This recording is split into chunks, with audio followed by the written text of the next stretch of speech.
वर्ष 2016 से रुकी पदोन्नति, नायब तहसीलदार व तहसीलदार की पिछले वर्ष की गोपनीय रिपोर्ट प्रोसेस न होना और महाराजस्व अभियान में आ रही परेशानियों को लेकर कनिष्ठ प्रशासनिक सेवा के राजस्व अधिकारियों ने सोमवार को राजस्व मंत्री को ज्ञापन सौंपा। मंत्री ने पीएस और सीएम से चर्चा कर समस्या हल करने का आश्वासन दिया है। देखिए ये खास रिपोर्ट। महाराजस्व अभियान 1.0 और 2.0 की सफलता के बाद अब राज्य सरकार ने 3.0 प्रारंभ कर दिया है, लेकिन राजस्व अभियान में साधन संसाधनों की कमी के कारण राजस्व अधिकारियों को परेशानी का सामना करना पड़ रहा है। इसके अलावा लंबे समय से नायब तहसीलदार और तहसीलदार पदोन्नति का इंतजार कर रहे हैं। इन अधिकारियों की वर्ष 2022-23 की गोपनीय रिपोर्ट जिलों से मंत्रालय तक पहुंच गई है, लेकिन उसका प्रोसेस आगे नहीं बढ़ पा रहा है, जिसके चलते नायब तहसीलदार और तहसीलदार पदोन्नति सहित अन्य समस्याओं से परेशान हैं। इन्हीं को लेकर मध्य प्रदेश राजस्व अधिकारी कनिष्ठ प्रशासनिक सेवा संघ के बैनर तले सोमवार को इंदौर जिले के राजस्व अधिकारियों ने प्रदेश के राजस्व मंत्री करण सिंह वर्मा को ज्ञापन सौंपा। राजस्व अधिकारियों के अनुसार प्रदेश के 900 से अधिक नायब तहसीलदार और तहसीलदार इससे प्रभावित हैं। आज हमारे यहाँ अभी हम लोगों ने 3 ज्ञापन दिए हैं, जिनमें 2 ज्ञापन दीर्घकालिक मांगों के हैं, जिसमें वर्ष 2016 से हमारे विभाग में पूरी पदोन्नतियाँ बंद पड़ी हुई हैं।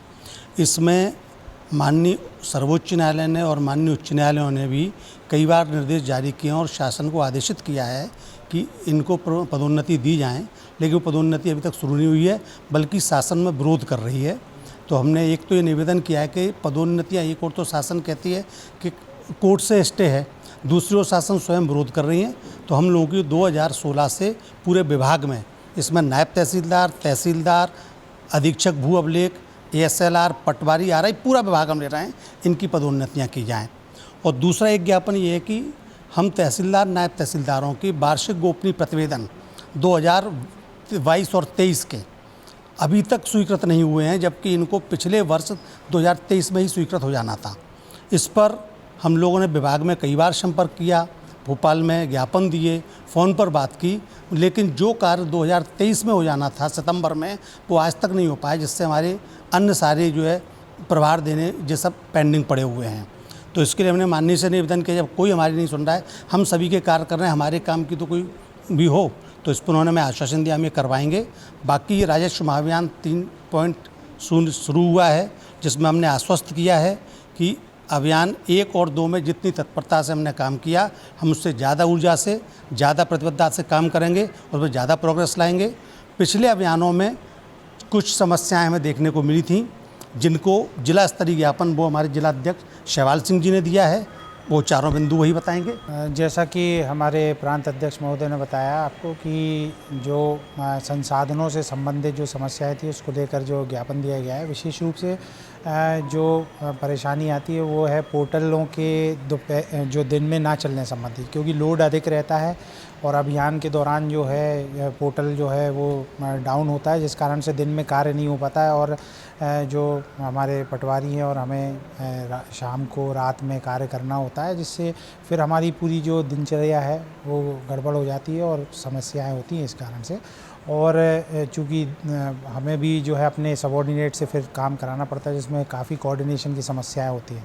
तो हमने ये निवेदन किया है कि उनकी क्षमता को बढ़ाया जाए, जिससे दिन में भी वो प्रॉपर काम कर सकें, जिससे जो अभियान है उसको सफल बनाने में हमारा जो है विशेष हम लोग जो है कार्य कर सकें इसमें। दूसरा जो है जो संसाधनों की कमियां रहती हैं, जैसा कि इन्होंने बताया कि ऑपरेटरों की समस्याएं हैं कई जगह, तो ऑपरेटरों की जो समस्याएं हैं, चूँकि यदि न्यायालय में ऑपरेटर नहीं है, चूँकि विभाग में जो सारे कार्य है ऑनलाइन है और ऑनलाइन कामों को करने के लिए जो है एक टेक्निकल व्यक्ति की ज़रूरत पड़ती है, तो ऑपरेटर्स की विशेष और अभियान के समय में विशेष और ज़रूरत पड़ती है, क्योंकि काम अधिक करना होता है। तो इस प्रकार से हमारी जो समस्याएं हैं उनके निराकरण के लिए निवेदन किया है। मंत्री ने आश्वस्त किया कि राजस्व अधिकारियों की मांग के संबंध में प्रमुख सचिव और मुख्यमंत्री से चर्चा कर जल्द से जल्द निराकरण का प्रयास किया जाएगा। अधिकार की ओर उनको कहा मैंने कि अपने कर्तव्य को ज़्यादा पालन करो। सबसे बड़ा आदमी तो वो है जो स्कूल में जाता है और 10 बजे स्कूल का समय वो 5 मिनट पहले जाता और 5 मिनट बाद आता, वो तो कहते ही नहीं कि मुझे तनख्वाह देना दो आप। ये सौभाग्यशाली तहसीलदार कौन बनता भाई? हजारों में लाखों में एक बनता है। मजिस्ट्रेट है, पावर है। जब गाड़ी जाती है तहसीलदार के तो रुतबे अलग होते हैं, अभी लाला जी का रुतबा अलग होता है। तो हमारा कर्तव्य का पालन हम जानना करें। अधिकारी की उनकी समस्या वो भी मैं देखता हूँ। अब मैं पीएस से बात करूँगा, हो सका तो मुख्यमंत्री से बात करूँगा। हमारे तहसीलदार जो दिन रात काम करते हैं वो ये समस्या उनकी भी हल करेंगे हम। मंगलवार को प्रदेश के प्रत्येक जिले में नायब तहसीलदार और तहसीलदार अपनी अन्य मांगों को लेकर जिला मुख्यालय पर ज्ञापन सौंपेंगे। Bureau report, MP news, Indore.